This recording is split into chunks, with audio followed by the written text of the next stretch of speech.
At what Yeah. point did you consider yourself a true musician? Was it when you picked up guitar? Was it when you did your first gig? Was it when you got paid for your first paid gig? At what point did you look at yourself in the mirror and say, I'm Jay Abu, I'm an official musician? Man, sometimes I swear to God, I look at myself in the mirror now and I don't even know if I'm a real musician in some ways. I swear to God, because like just the people who I play with are people I admire so much, the people in my band, the people who I know in the community. And there are situations where I'm out of my depth when I'm jamming with them, when I'm playing with them, sometimes when we're even discussing something musically. I'm getting better at it, and it's good to have like a bit of fire, to get me to be there. But no, there was definitely a point, and I remember when I was it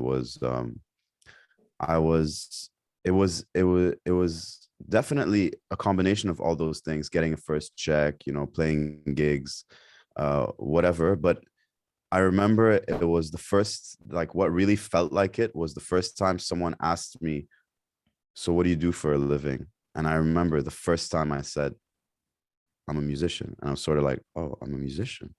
And I had like this smile in my mind more than on my face. And I'm like, wow, I guess I can say this now. Like, I can just keep saying this to people when they ask me. Was it a And beautiful realization? definitely it was, especially when you're like in your mid 20s. When you're 30 and you say that to people in their mid to late 30s, it's sort of a different reaction. It's sort of like, does he make money that way? Can you make money that way? There's a bit of that going on, but I'm still very proud to say that I'm a musician, because then now I look forward to the next question, which is usually related uh to trying to estimate if I make a good living, or if you can make good money doing this, and if so, then how. So I like the next question. I enjoy explaining it. Then I with guess with that's our next any question, Jean subtle Pierre. numbers. That's the next question. That's How well that's do I the do abruptly financially? the next question. Look, man, like, there are months that can be really, really, really good. Like, high season months are usually September to, well, end of September. So I would even say October to about March. That's where, like, you're really, like, I was doing, I think, more than 6 gigs a week, probably sometimes 7 gigs a week, sometimes 2 gigs a day, twice a week. So it would be really crazy in those few months. And then, there are 2 months in the year where you make no money, usually July and August. So those are coming up right now. And so you have to adapt, when you spread it out evenly over 12 months, it's like a really good salary. Like, it's what someone would be very happy with. I'm trying to find a way to, like, you know, let people like guess, but without being too explicit about it. But it's like, what a really good, like account manager, or even, slightly higher. Than that would get. Yeah. So there's a lot It's of variability, but it's not really consistent calendar Yeah, but I wise. like that. I like that.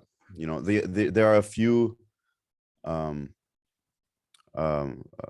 things that become harder to do, like paperwork and visas and bank stuff, and that can be a bit complicated. But like, and but you know I guess there's always like a fear of, like, well, am I never gonna, what if I just never get another gig again? Mm. And I think most of that fear is in me because of the pandemic, because that happened once. But like, if I really think about it, I don't, it's not realistic to think, like, why would I just all of a sudden not get hired anymore? Yeah. I'm only getting better.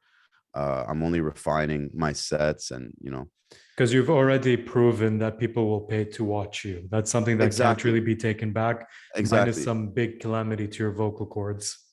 exactly. So in the not so distant future, I'm sure that I'm fine. But I'm also like, I know that I can't gig forever. Like this kind of gig, like playing other people's songs, you know, playing mostly covers at gigs. Like I don't want to do this forever.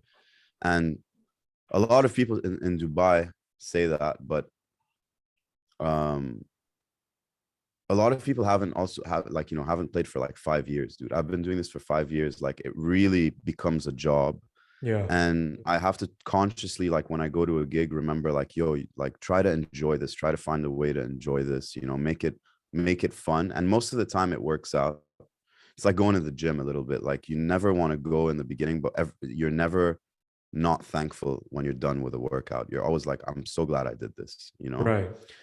So there's a bit of that now, but that's also, you know, that's my body and my mind and my soul telling me that like we need to level up, like we need to move on to the next thing. And you've been putting this off for too long, and this is comfortable and you're making money and it's great. But like, you know, this was never the dream. But not that I'm not extremely grateful for my for everything I have. And I know there's so many people, like millions of people, who would be like, oh my god, I like what like this guy's so ungrateful. I wish like I could just sing every day and make a good living. Like how amazing is that, you know?